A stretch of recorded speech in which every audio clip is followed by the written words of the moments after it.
Disons que si par les temps qui courent, vous vous sentez mal à l'aise, déprimé, fatigué, si les symptômes persistent, eh bien, dans ce cas, ayez recours aux philosophes antiques, parce que nous apprennent les cyniques depuis Antisthène, c'est la simplicité. Que nous apprennent les épicuriens, c'est l'équilibre. Que nous apprennent les stoïciens, c'est que nous faisons partie d'un grand tout, et que par conséquent, contrairement à ce que nous disent les prophètes du développement personnel, il ne faut pas se centrer uniquement sur son ego. Nous sommes des citoyens du monde.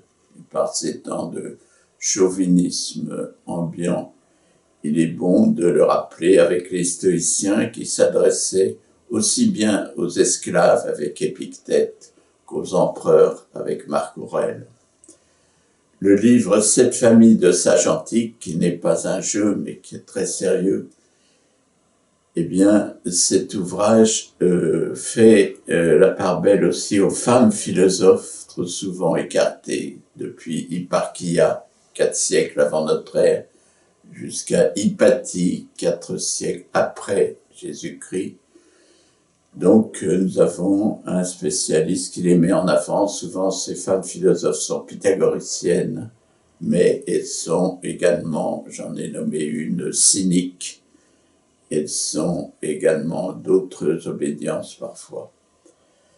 Enfin, le dernier chapitre du livre, que j'ai commis en quelque sorte, porte sur les confessions de saint Augustin.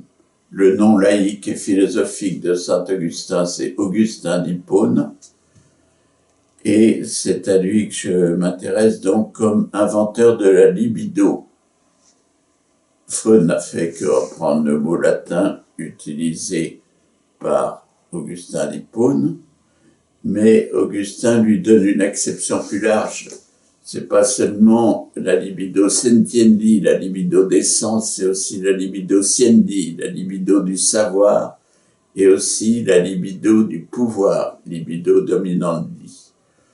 Donc certains diront, Henri Lefebvre par exemple, que j'avais eu comme professeur à Nanterre, sans partager les opinions aux croyants de saint Augustin, eh bien, disait qu'au fond, cette conception était plus large, d'après lui, que celle de la psychanalyse, dans la mesure où elle englobait toutes les parties de la psyché.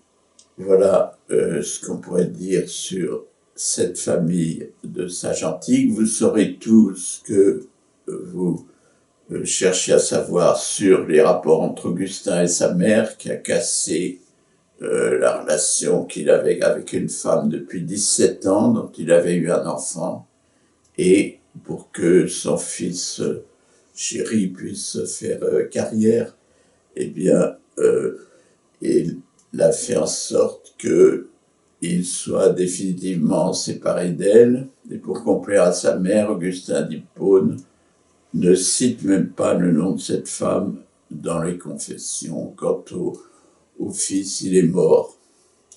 Est-il mort de chagrin? Nul ne le saura. Voilà ce que j'essaie de montrer, en même temps qu'une méthode pour apprendre à parler en latin. Une méthode amusante où je donne simplement des listes de mots latins utilisés dans la langue française.